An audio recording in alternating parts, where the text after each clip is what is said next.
Thanks again for tuning into KTOWN Social Club. I'm here with Michael Wan, or KTSC. Michael Wan and I, we're here. Yes. Mike and Mike. Yeah. How was the weekend? It was great. It was great. I think I had a restful weekend. Great. The weather was okay on Sunday. Saturday was a little bit cloudy.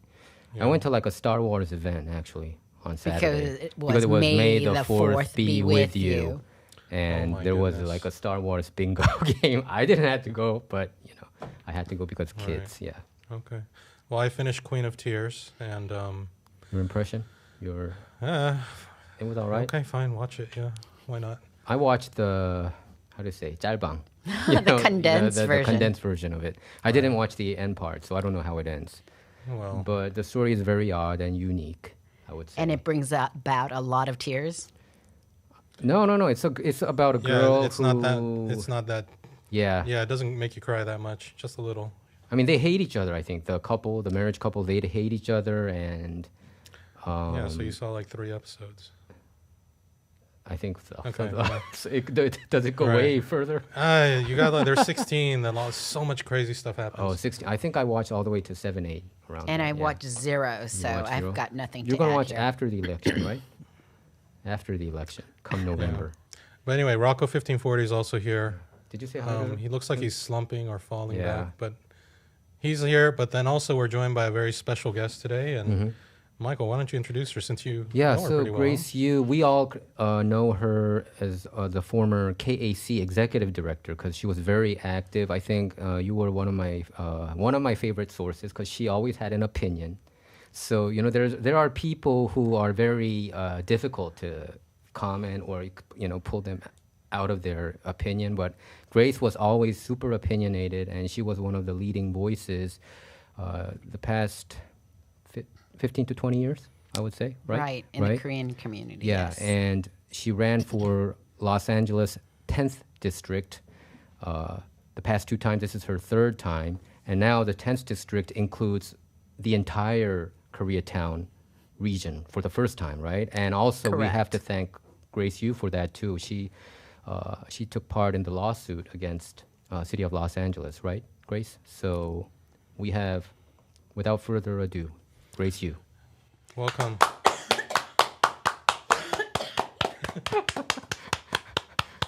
Was that too much?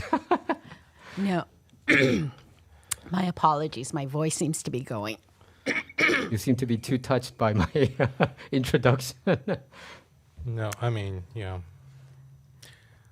Yeah, so Yeah, but what is KAC though? Korean American Coalition. Like, what do they do?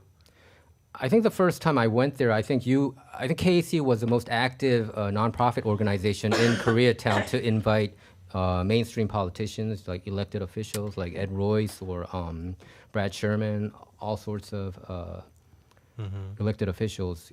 And So KC was founded in 1983, 한미연합회, and it Charles was Kim? Was he the Charles one? Kim was one of the founders. Yes. So was Who is Young Kim's husband, right? right, but Hung- Duncan Lee, Representative an Young attorney in Los Angeles, as well as T.S. Chung, 정동수 변호사님도 같이 한미연합회 시작했었죠. Okay. Okay. And it was really to be a voter outreach, to be part of mainstream America. And so what KAC did was build a bridge from the first generation non-English speaking or not fluent, right? They spoke English, but they weren't comfortable in Yeah. it.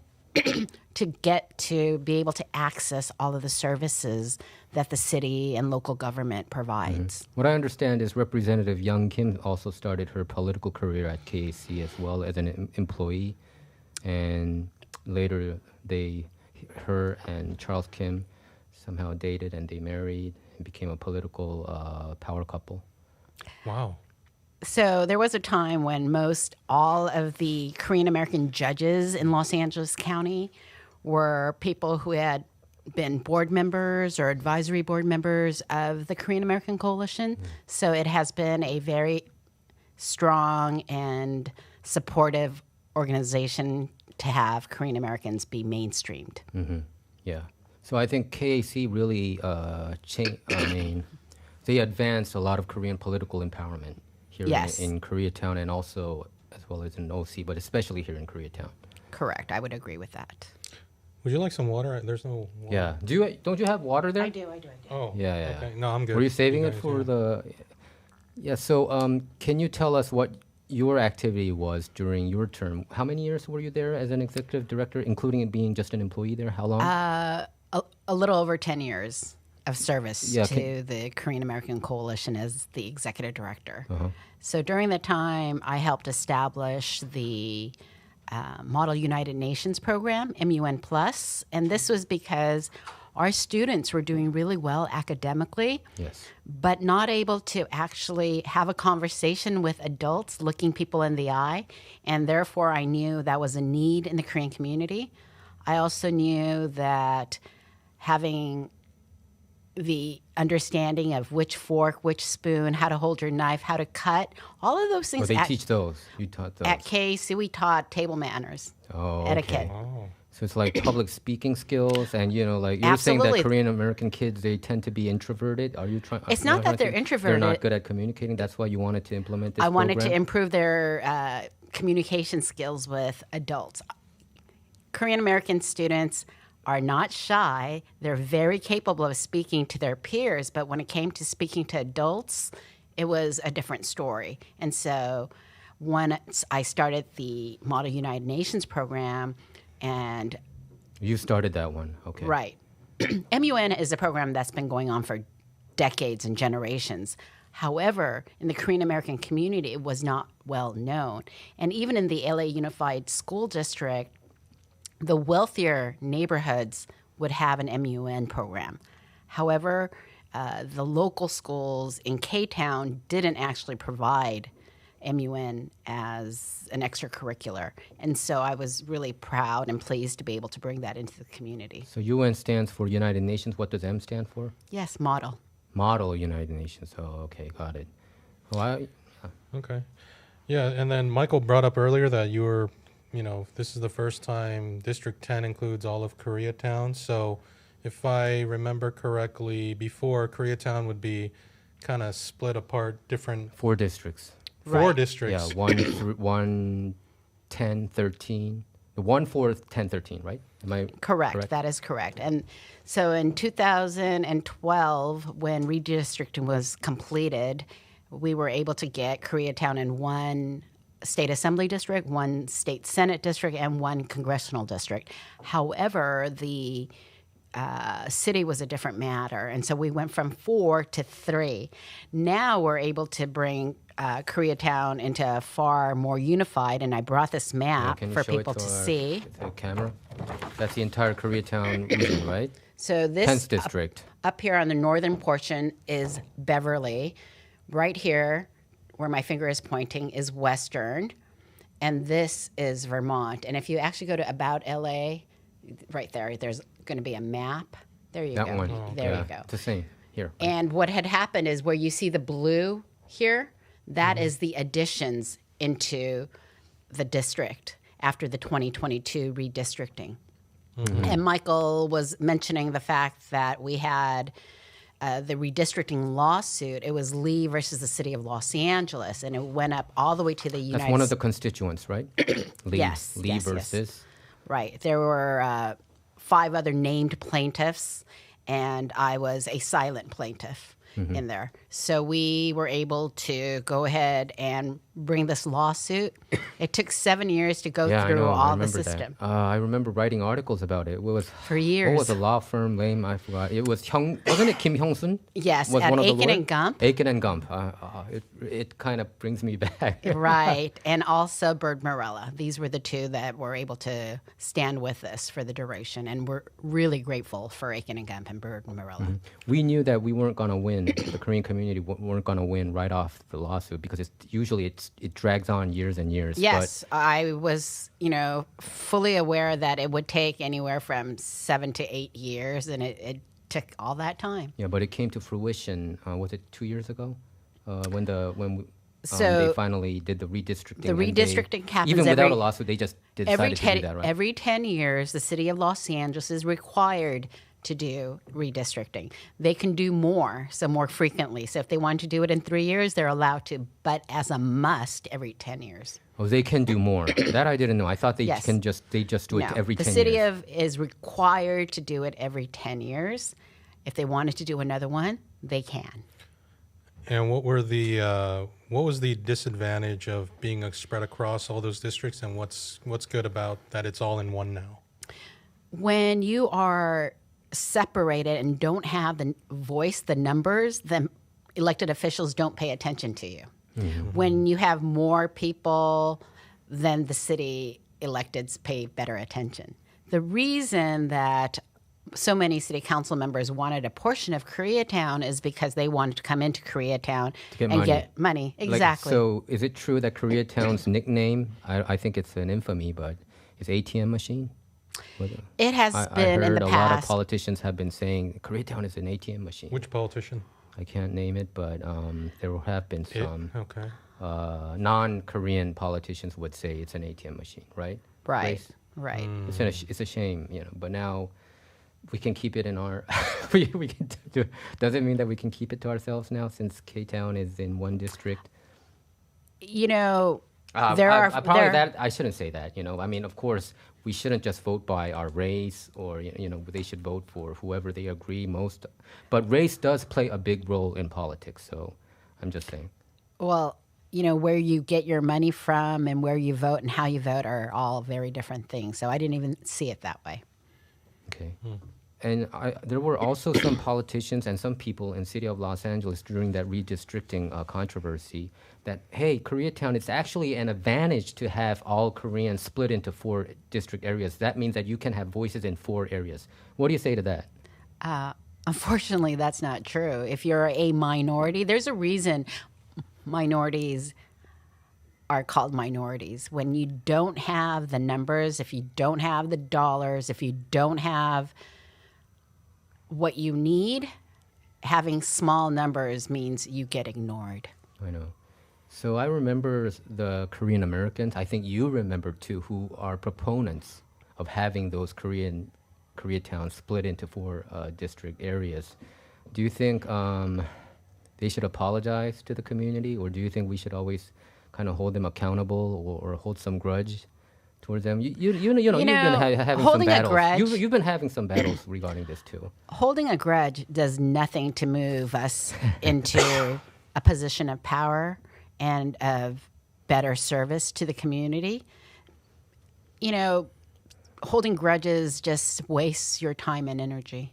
We need to move on to get bigger things accomplished. Okay. So if since you're running for city council and for the district that Koreatown is in, and Koreatown's just a small part of 10, District Exactly. 10, right? So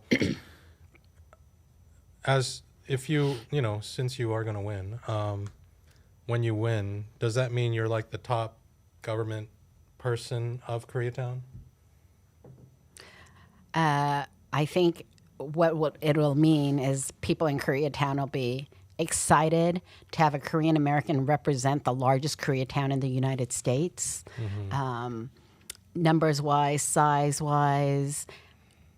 But I can tell you another thing that's going to happen is you're going to find someone who is willing and wanting to serve the entire community. And so when we are operating efficiently, people are going to take notice because we're doing things the way government should be operating. Yeah, but just because Koreatown is now entirely included in the 10th district, it doesn't mean that Korean or even Asians are the most populated or we have the most it's votes not. or most voice in this district. It's more Definitely not. It's more Hispanic. Isn't Hispanic like close to 50%? No, there? okay, so can you kind of sure. When it back comes down how it to divide- voter race division? registration, Yeah.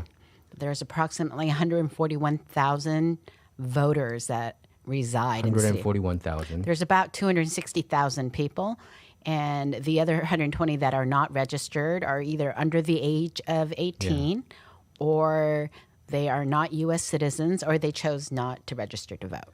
It's Okay? almost like a 국회의원 at Korea, population-wise. You're almost, you 250,000. That's huge. That's huge. It's not a small number.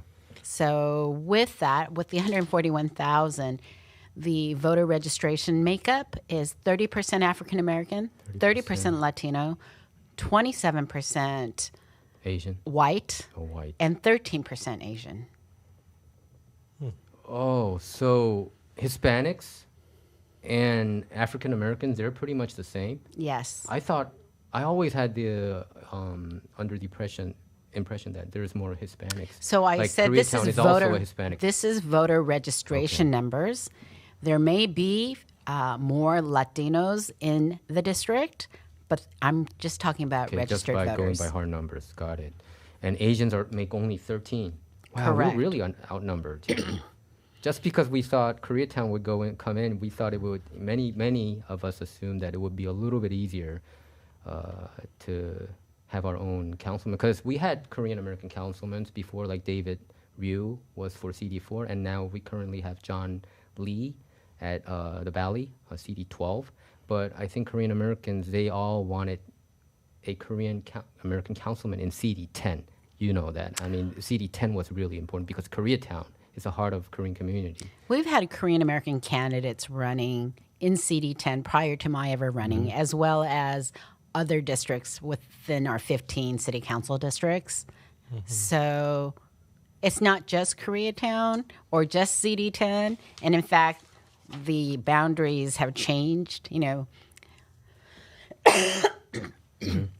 Excuse me. Koreatown has been CD4 at certain points. It's been CD13 mainly, and now it's all of CD10. Yes. So, what are some of the things that you will do after you win? What can you do for our? So our if you people win, here? you go in December of this year, right? Correct. Okay, December 1st, right? Something No, like that? about the 15th, the Okay, middle it's December of December. 15th. So December 15th, you come in. How are you going to change it? We're going to have staff who are really excited about working to better the lives of the residents of CD10. And we're just going to have an open and fair process. That's what we've been asking for. That's what I've been asking for fair representation. Transparency. Transparency, absolutely. When you have certain areas of this district, whether it's the furthest southern tip or the most outlying western portion or the furthest eastern portion, people have been feeling neglected. And so I'm getting calls from longtime residents who've lived here for decades who are now voicing their frustration and saying, Grace, we need you in there. We don't like this, where the people in power, the current council members, made decisions for us. What happened to, democracy and representation? When you appointed the council member instead of having a special election, people feel gypped. And they're upset and frustrated that why is it you have a special election in CD6 but not in CD10? And I completely understand. Yeah. You were calling for a special election too as well. Because special elections usually make it easier on the challenger side, do you think? I think so. It does, okay. And for my situation, my name recognition would have been far higher than anyone else running. Okay. So it would have been a very difficult race for anybody else to win. Did you run for city council also in 2020 or what in 2020 and in 2015?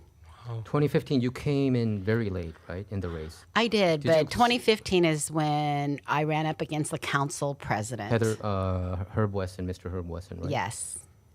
And did you make it to the runoff that year? No, you didn't, right? I didn't even make it to the runoff Right. because he made Herb it, was very powerful. 50% plus one, right? Yes. Got it.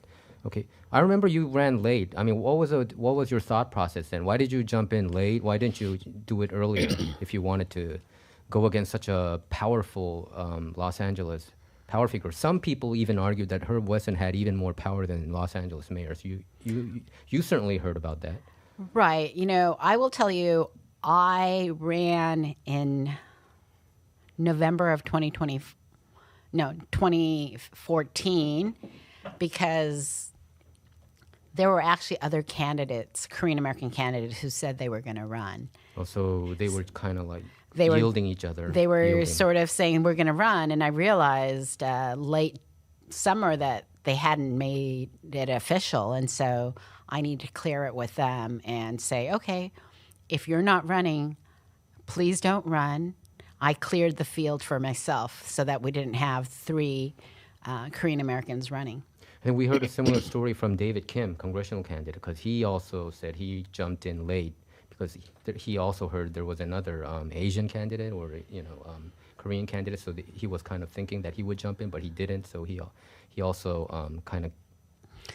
And it was a jumped in late. situation where, because there were FBI investigations being made on Council President Herb Wesson, that's the reason I ran. Not because I knew I could win, but because there was an investigation, and if the investigation came through, that would have been the win. It seems like a lot of the times you challenge somebody, they seem to be investigated by the feds a lot, like even Mark Ridley, Thomas. Right. And it was just like, it's a sad situation where so many of our electeds and office holders of prominent positions have really abused the trust given to them. It's so corrupt. Do you think they were always corrupt, or they got corrupted once they got in? I think the Good system, question. I think the system allows for people to do bad things without any consequences, and so the bad acts became greater. So there's who's that guy? Huizar? Huizar, Jose Huizar? Huizar. He's He's a a council- CD14 guy. CD14 and former councilman. He got in trouble somehow. Yeah, that's also like an HBO Like- drama. Like Yeah, what happened there? Like they got wait, who's the other one that got in trouble? Is it- I Mitch think it was Mitch Englander. Englander. He went to jail. He served there 3 years, right? That was when John Lee was the chief of staff, and I think Mitchell Englander didn't he go to Vegas since back and forth and stuff like that, and received cash. Correct. And I think Jose Huizar, he got some cash too, like in A far larger amount. far larger amount, and he went to Add another 0. Oh, okay. Wow. And he went to Vegas and got even chips, right, illegally, and that was captured by a video camera, CCTV there. I mean, it's just, when I look at city of Los Angeles and county of Los Angeles too, it's like corruption everywhere. Yeah. So for people who don't know, don't think that Jose Huizar went down because of, chips and, Oh, yeah, and yeah. dollars. It went down because of $500,000. pay to play, Exactly. to build. It was all about development. And we're not talking 1 or 2 unit or 10 units. We're talking the several hundred units. And so it's a huge financial breakthrough for the developer if you purchase property that was only supposed to be 6 stories or 8 stories, and all of a sudden you get like 25, it's a Like different exemptions, story. right? They get a lot of these exemptions. You fought against these exemptions, like Vermont. I mean, when we go back to the city hall corruption, didn't it? A lot of Korean Americans were involved, even some that we know pretty well, Grace. So And look, it's- this corruption does not stop because of someone's ethnicity. It doesn't start because of their ethnicity. It But this starts whole city hall corruption did start with some of the Korean Americans being involved. absolutely. Korean Americans were also found guilty of bad acts. I'm saying we need to change the system. That's and so true, I've yeah. always been a strong component that the ethics commission have teeth. Right now, they're not able to investigate anything until 3-4 years after the fact because there aren't enough employees, and that is a sad mistake. I agree about changing the system, by the way. But okay. Not just ethics commission, even Mejia. He wanted to audit Kenneth the mayor. Mejia, the Kenneth city Mejia wanted controller. to audit the mayor's office regarding all the homeless budget. And I think they I have think been it's- stonewalling him. It is important that audits are done so that the corruption stops. Yeah, they don't have teeth, though. I think the controller's office doesn't have teeth. Like you said, I think the ethics commission, it sounds great, but when have they ever forced somebody Oh to no, pay what's for their worse? crimes? What's worse is when the fines are not even they are not a detriment to anyone breaking. They'd rather pay the $10,000 Yeah, fine yeah, or exactly, $100,000 exactly. I fine think they if they're even going to make calculate $100 million far upon it, profit. This is ludicrous. Yeah. The system is corrupt. It's very corrupt, and it's like when I see the city hall corruption, I feel like I'm watching an HBO drama just unfolding before our eyes. It's just crazy the amount they give money to these developers, like you said, cash, right? And even the intermediate person, they take some money from that, and So if they're building all this extra housing, I guess, you would think that rents should be not going up so crazily. it should be going down, right? If we Yeah. supply more. So when we talk about new housing development, it's a very interesting system when right now in CD11, where Venice is located, Venice, California is part of the city of Los Angeles, there is a parking lot that was confiscated and taken out of parking to be building for homeless housing. However, the price of each unit at this point, not yet built, but what they are projecting is $1.24 million for one unit.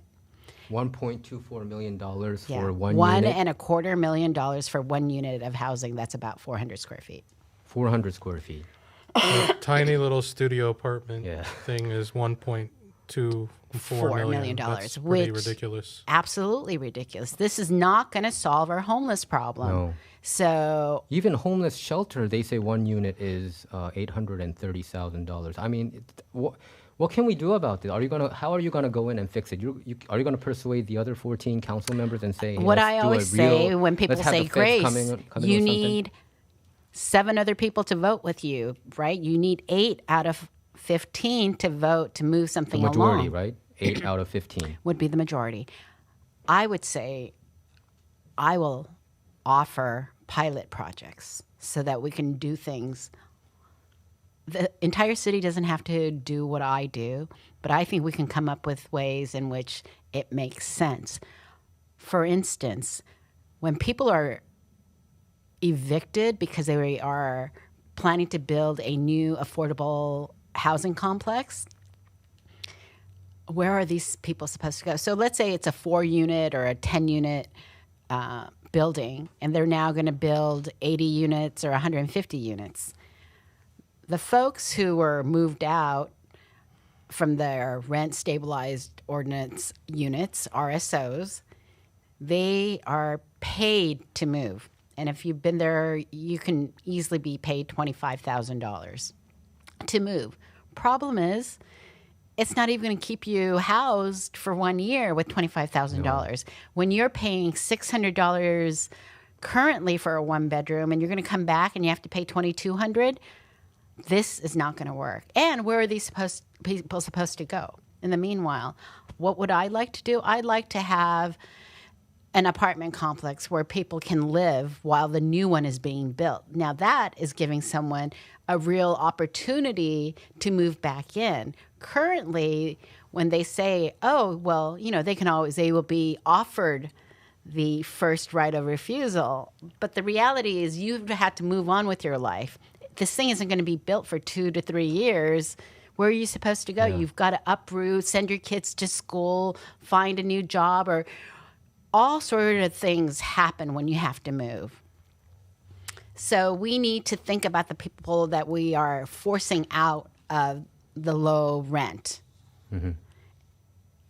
We got to take care of all of our people. And is 10th district more on the poorer side? If you compare all the 15 districts, is it more on the low-income side rather than the high-income side? Low-income side, We're right? lower than the majority, yes. Lower than the majority. Yes. And Koreatown income is very low, right? Very low.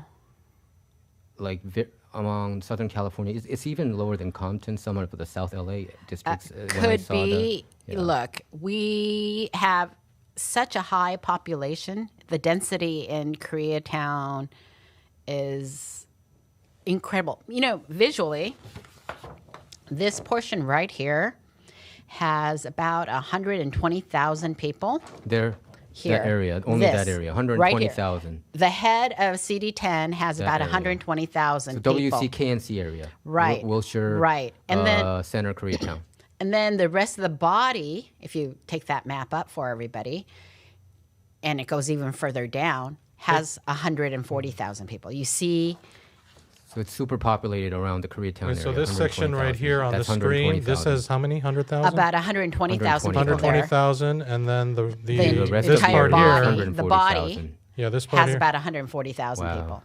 Okay, so this little part here has almost as much as all this. Yes. Oh, okay. Okay? Reason is because more businesses there? Reason is There are more apartments. more apartments there. There are Okay. way more apartments. And most of the Korean Americans living here, they're also more on the poor side. Are they low income people, most of them? I can't say definitively, so therefore I won't answer that question because I can't. Okay, so is Heather Hutt doing a horrendous job right now? I think she could be doing a far better job. I think when she put forth legislation last week to require all businesses to accept cash. Yeah. She I had felt- that bill, right? Cashless, no cashless business or something? Right, exactly. No cashless, meaning you must accept cash. And I would say the business owner knows better if they need to have cash or not for their customers. And really, having cash is just another attraction for people to come and steal. It also, I've worked retail in my teens and 20s. So having to actually have cash to run the register, to close it out, every time you have a new employee come in, you've got to do a count. So it's not as if having cash is that simple. It's putting an extra burden on the business to do this. Yeah, when I had a shop, I would have to regularly go to the bank to get quarters and The it cash. was- Dollar it was annoying, bills, yeah. yes. And So you think cashless society is the way to go? that's hearing? where we are. It's inevitable. That's I where know we that are. it's inevitable, but okay. So me, I don't like. I think eventually that would lead into like the surveillance state government. That's how I It's feel. already here. Yeah, but I don't want it to be fully implemented. I think there should be some kind of breathing room, and like you said, we already have a lot of undocumented people working here. They're not going to get all these banks and stuff, so they need Actually, cash. So undocumented people, I'm not just saying this for the undocumented people, but I think there are I actually business people happen who to would, think who that prefers cash. undocumented individuals also have credit cards or debit cards. Can So, they get credit cards? yes. I know do they not- can get driver's license, so but You can have a credit card and not have legal status here. People have, bank cards. What about homeless people? Do homeless people use credit cards? Maybe the cash thing is for them. that's what she just said. Oh, Homeless okay. people does have credit card. I mean, No, I No, she said said undocumented. undocumented. I'll also let you there. I also know of homeless individuals that do have ATM cards. They do? They They do. do, okay. They do. I hear a lot of them actually work full time or even, but they just can't. It's not enough to pay rent. Right. And, one of my staff was sharing how there's a homeless individual who probably makes more money than others, but he chooses to not live in an apartment because, he's from Colorado originally, and the temperature is much nicer. So living in a tent is just fine. why is Heather Hutt then pushing this cashless bill? Because Why is it? Is it you'll because have of to the ask her. is it because of the undocumented? No, I want to know. I mean, because you're criticizing her. Oh, I'm that just it's saying going- for the businesses, it makes more sense that you let the business owner operate their business. because I read that actually. article and it said that because of people who prefers to deal businesses with cash, like for instance, when we go to these taco trucks, I think most of them prefer cash, don't they? Like on Taco the street, trucks? I don't know. They do the Venmo street now. vendors, don't they also They do prefer Venmo. There's all sorts of vendors ways. too? Dude, they got the Venmo thing there now. Yeah. I Yeah, thought check they out the one I in front of thought Starbucks. I thought they prefer cash. Aguilar over- stock. I'm sure cash is better because you don't have to pay fees. for some businesses, but most businesses are at this point looking for ways to have their business not be ransacked. They don't want to be robbed. So what I'm hearing is you think there's a hidden agenda when she's pushing this bill.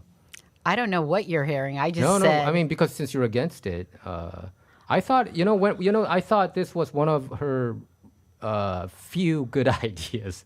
Actually, when I read this article, that's how I felt. Well, I but think- now you're saying the opposite. So. I happen to think most small business owners would agree with me that they do not want to be mandated to accept cash. Oh, okay. Got it. You don't want to be mandated. Yeah, leave Okay. it up to the People. the Business owners. Okay. Although I do think for maybe essentials like grocery stores or something, like yeah, they should for homeless people or whatever. What other areas? When I look at Koreatown, it's so messy. There's so many like different, like West LA and Beverly Hills or like Century City. It's so clean. Century City doesn't even have a single homeless person there. we have but to- here I see so many mess. Let's just mess use the going city on. of Los Angeles versus Yeah, using okay. Beverly Hills Yeah, or yeah. Culver City because No, Century they're City. Century City Yeah. and Culver City. Actually, if you went down Sepulveda and you're driving down the street, you know which side is LA and you know which side is Culver City because the clean side is Culver City. Yeah. And it's all in what we expect our police and our unhoused individuals to abide by. Right now, because the U.S. Supreme Court is looking at the lawsuit that was brought in through Oregon Grants Pass, within the next couple of months, we're going to have a new ruling. And that ruling will determine how the city of LA responds. You think the Ninth Circuit District settling caused all this mess with the ACLU settlement regarding the homeless issue?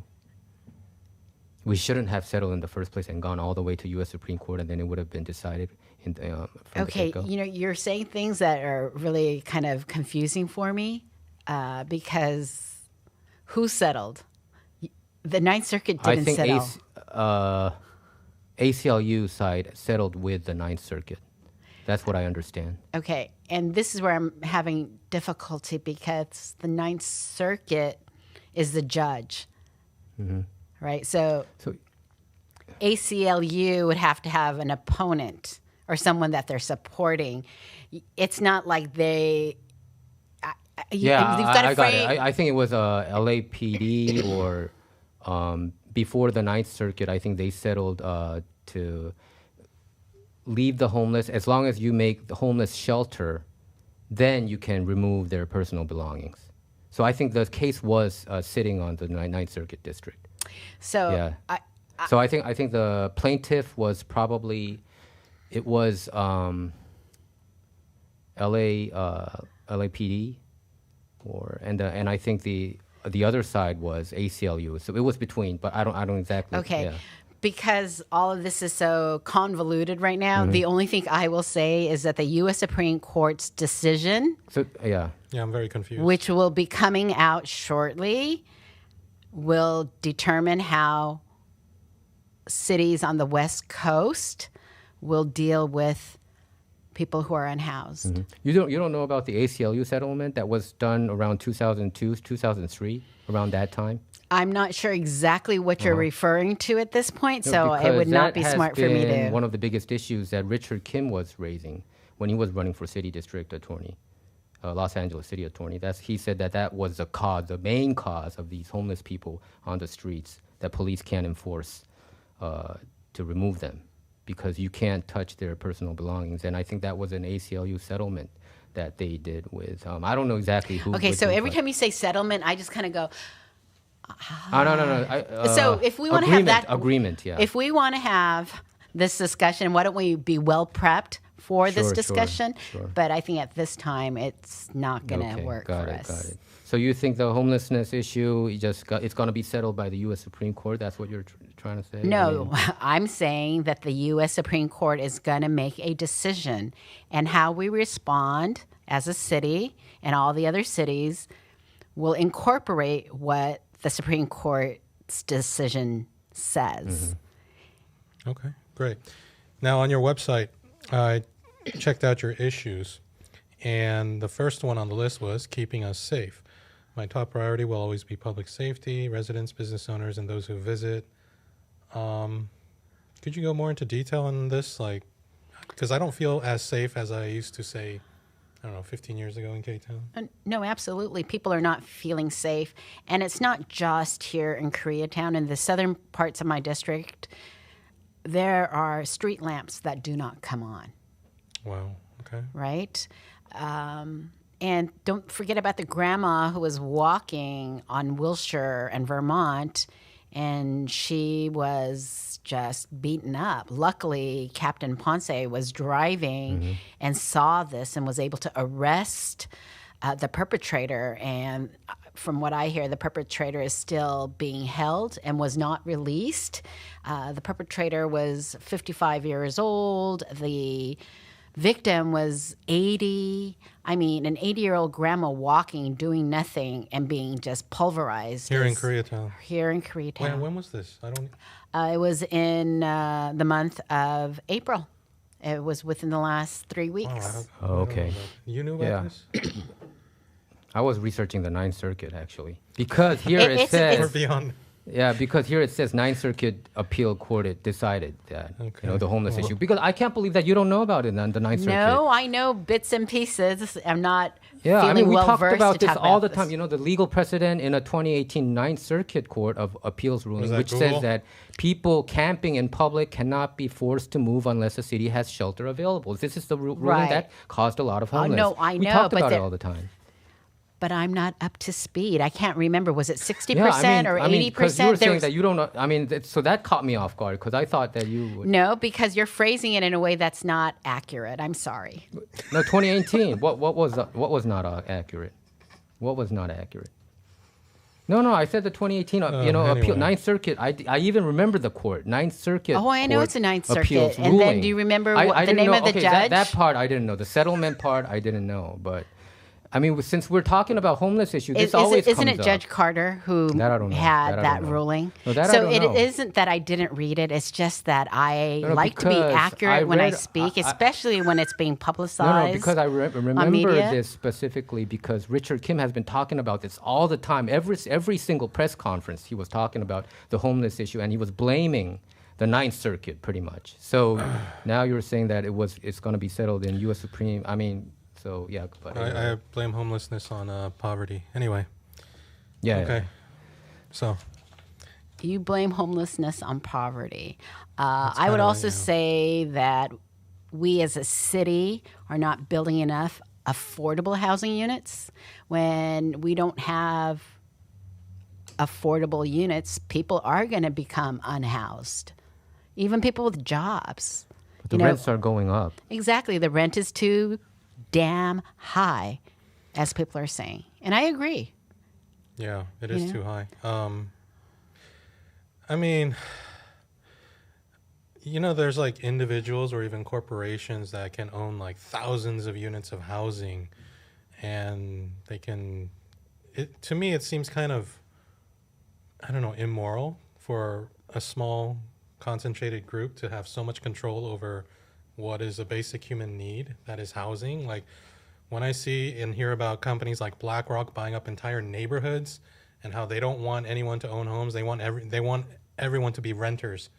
Like to me, that's like Right. they If want there's any slavery. protest, that should be the type of protest we should have, where we can make a huge impact. And one would think that more supply would bring down the prices, but that's not the case either, right? Yeah, that's weird. That's because it's not an apples to apples comparison. It's an apples and oranges. When you talk about housing, it has to be affordable rent housing. It can't be just housing.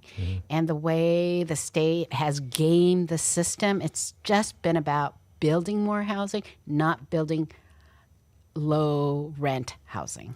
That's why you were against the Catalina project, or because you thought What that is the Catalina project? it was between 6th Street and Catalina. There was supposed to come. Was it So 120? 8th, behind RFK schools. Okay. So on Catalina and Kenmore, between 8th and 9th Streets, they were going to build a 27-story building. And for 10 years, the City Planning Commission and the planning commissioners unanimously denied it. So it came up 3 times. Yeah. And because it was not legally buildable, it was denied as unanimous. But when the developer gave the mayor's fund $1 million, Hakeem, right? right, gave $1 million to the mayor's fund and gave $250,000 to the city council office fund, the next thing you know, it was given the green light. And because I had been a community advocate and activist, I had been very well versed in this and knew this was completely irregular. Now, giving the $1 million to the mayor's fund and $250,000 to the city office holder account is legal. Legal corruption. Okay. But to give the okay to build on that same piece of property was not. And therefore, I found a law firm. They are called LTL attorneys, and they took it to court and won on behalf of the residents, who are hardworking people who didn't have the time to attend the hearings or the luxury of knowing attorneys who would take their case pro Was it a bono. 127-story building? No, just 27. Was it 27. I remember 27. Okay, but usually the buildings around there, it's like a 4-story. Or The highest 5-story. one on Catalina was 3 stories. 3-story. So On that that would be block. like 27. It's 27 versus like 3-4. So that Between 8th and 9th. so Yes. that's against the zoning Yes. law, and they wanted an exemption. Yes.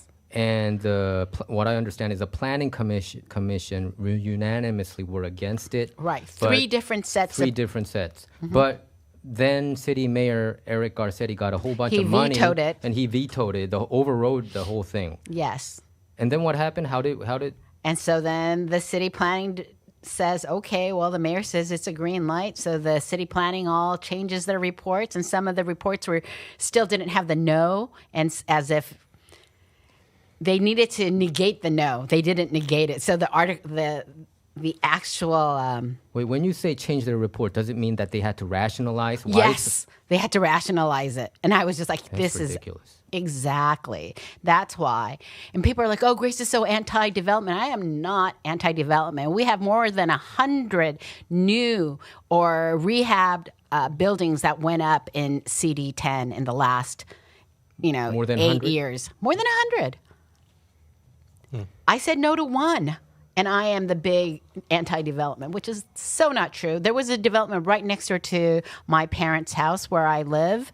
I got to tell you, that's a 4-story building. It houses formerly homeless, seniors, and disabled individuals. Okay, can you continue that? So they rationalized it. So what's going on with the Catalina? Is it still alive? No. I helped bring a lawsuit, and the judge sided with the plaintiffs, and so we won. The developer was not allowed to build the 27-story Well, building. the mayor must be really mad at you, right? Because I know that you protested a lot in the hearings. You and some of your Look, when colleagues, right? people are not doing things that are right or fair, then I'm going to stand up. Good for you. Good. I mean, that's good on Do you. you agree That's- with what she did? I think the 27-story Catalina project, I've been following that closely. I think it is kind of ridiculous if you have these like low 3-story buildings and that's the only one going all the way up. That's where that liquor store is, right? No, yes, there's a liquor store, but more importantly, Remember on it. 8th Street is Super Superjip. Yeah. Superjip was going to stay, and so you're going to have to build housing. So it doesn't even front 8th. It's all Yeah, it's side not even streets. in the 8th. It's in the middle, right? Yes. That was a crazy part. So it's on Catalina between 8th and James M. Wood, Right. behind Super Jeep. Yes. And there would be a big 27 East floor, Store. Yes. And then you got the one-story Super Jeep. Yes. Can you imagine smelling all that charcoal every day I know. from your window? But also at the same time, if you look at that area, it's very, it's kind of ghetto, right? That area. So I mean, some of the areas. So some people have been saying, I'm talking because I talked to pro developers. They have been saying these kind of shiny looking buildings has to come to change and revamp Koreatown to make it a shinier place. Look at Korea like Gangnam or Daejeon. Isn't it shiny? If you want Koreatown to be a better place, what do you say to that? You know what I say would be good for Koreatown is we can find a way to have residents who've lived here for 30, 40 years. That's why their rent is so low. Okay? Yeah. I'm not even talking like the 2-3 years, but I'm talking people who've literally been born and raised here and still live here, or their parents who still are living here in the apartment. Where are they going to go when the rents come back and you can come in at like $2,800 a month? It's not going to work. Worried more about the I'm rent worried side, about yeah. the people who are currently living here. So I was with you on that. I was with you. I was against it too, I think. But, yeah. So I think housing is a human right. I agree. We should all have I think what human Basic rights should be is housing, education, healthcare, absolutely. safety. Absolutely. And, having a strong foundation in order to become, your best self, whatever that is. Scientist or artist or whatever.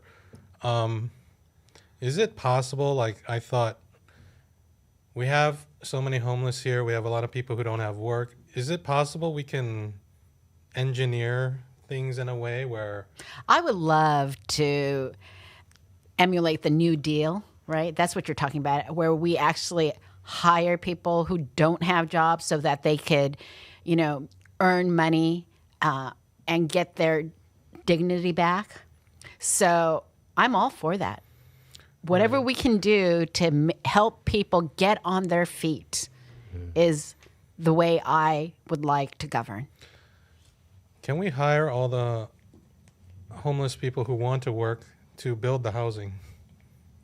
There's a lot of people who need housing, right? What if the state or the city takes control of the housing and builds all the housing, hires all the unemployed people? I will tell you, there are so many unions that have a pipeline from when you come out of jail to getting a job. So they apprentice and journeymans, and then they finally get hired.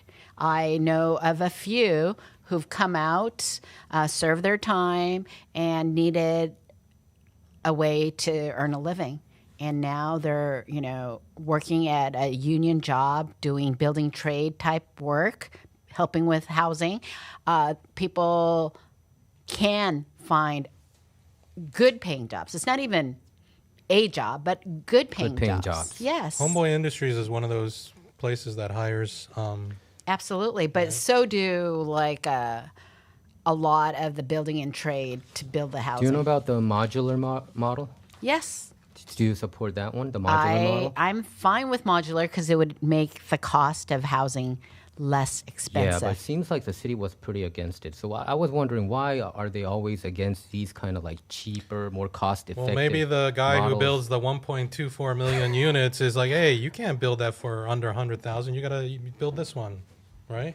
Yeah, I know. It's corruption. It's ridiculous. The pure bureaucrats, I don't know all the tax money, where it's going. So we can't just blanket and say everybody is corrupt. It seems like so. City of Los Angeles. When I think there are if you quite a have few. 1/3 of them being involved in federal corruption, I think that's Only huge. a third?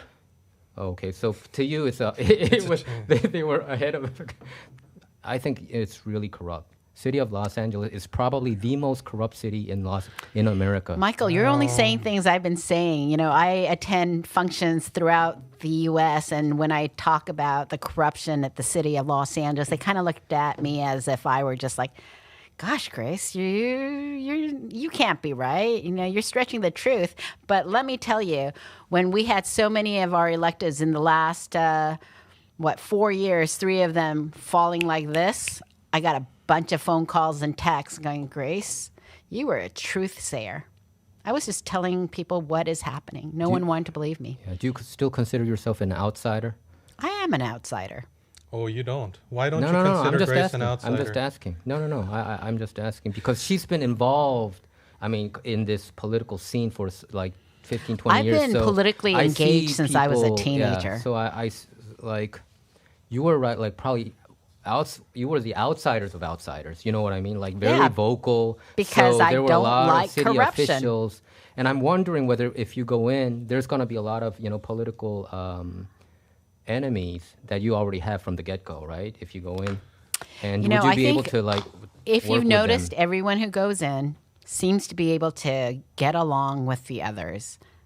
It's true, whether you're right or you're left, right? Whether you're ultra progressive or ultra conservative, they've managed to make the city work. Nithya, John Lee, was it De Leon? They're Kevin everyone's DeLeon. cool, right? Okay. Kevin DeLeon. I just want to say that I have a friend. You know him. Paul? Yeah, this is like an endorsement for Grace. So Paul was like, oops, wait. It's okay. are we- As long as are you we don't say supposed the to last edit it name, you're out? okay. Are we supposed No, to no, edit? no. Okay. Anyway, okay, I can't be too specific, but he was aware that you were here or something. He's like, oh, really? I like Grace. She's good people. And he mentioned that sometime in the past that you were around to like help or assist in ways, like not in front of cameras or anything, but just on your own time. So he's a supporter of yours. And then when I heard that, I'm like, oh, okay, she's for real. So yeah, congratulations on that. That's great. You got your. Because this guy, he doesn't like anybody, but he likes you, which is like crazy. Which is a great endorsement. He hates with a everybody. powerful- I think he Ordinary hates me. person endorsement. How do you feel about that, Grace? That's how we're going to win. Yeah. I was able to attend a church service yesterday, predominantly black congregation, and the pastor was sharing with his congregation how I had helped bring food boxes to their church so that they could share. And I had forgotten about that, but this was during COVID, and the pastor didn't forget. I actually forgot, right? We just do what we need to do and help wherever I can. Right. And he was sharing how we need someone new, someone fresh, someone who has integrity.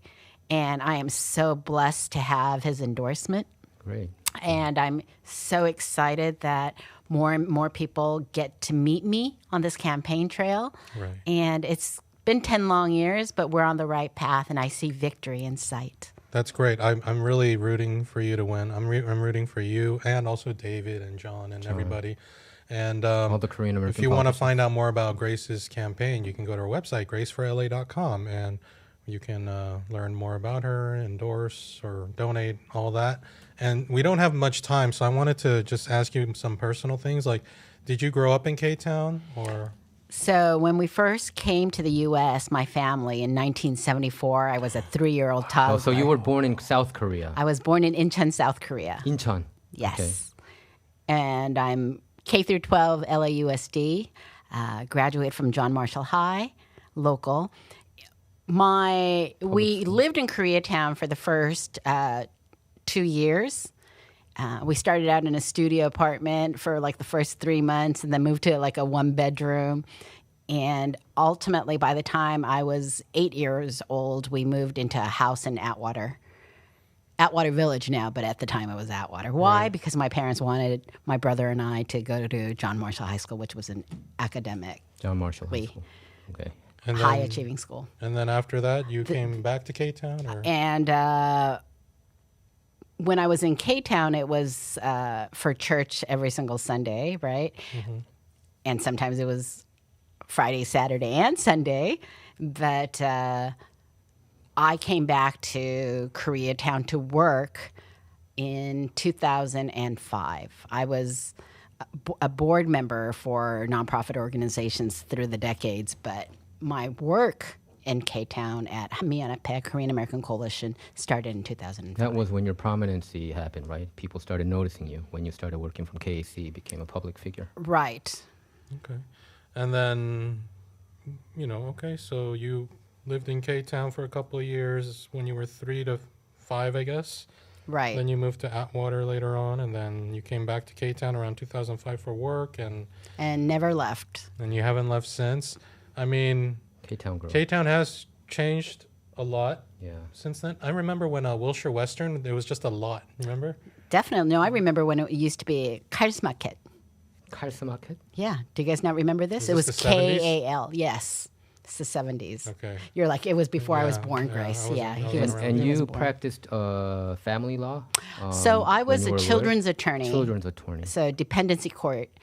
So kids whose parents couldn't raise them and government got involved, I represented the child.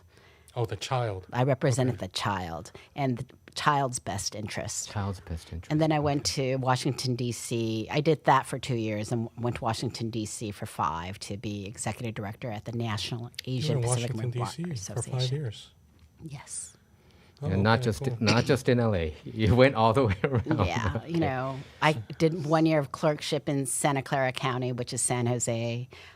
I worked in Sacramento before law school, working in State Treasurer Kathleen Brown's office. So I've been active, like I said, since I was 18. Okay, where are you campaigning right now? I know Koreatown, probably a lot of Koreans would vote for you. You have to get other votes, like you said, like 30% of course. We African American. Which area are you focusing right now? We go to where the high propensity voters are, and they happen to be here, What is that? like Around this that area. around That's here. a high propensity. And here, yes. So there are spots that are high propensity, and we go there. Okay, so South And LA. I'd like to share that it was shocking in the primary when we focused on high propensity voters, so people who voted 5 out of 5 or 4 out of 5. During the month of October, when I first got the news, I was just like, no, you guys are not doing this right. But it was, on a bad day, 61% of the people were voting for me. On a good day, it was like mid-80s. Wow. So out of the 5 candidates, that's how well my story resonates with these people. The other 3 candidates, did they endorse anybody? Not yet. I think you should, isn't it important? to It get their is. We're endorsements? trying. We're trying, but they're not ready to make that. Yeah, endorsements matter. That's what I think in the local races. So I hope you can get a lot, as much as possible. Thank you. Now, we ended the show with this last time with David, Kim, and John Yi. John Yi, right? Yeah. What's your favorite Korean food? 잡채죠. Oh, Japchae. really? That 된장찌개, easy? kimchi찌개, and japchae. That easy, japchae.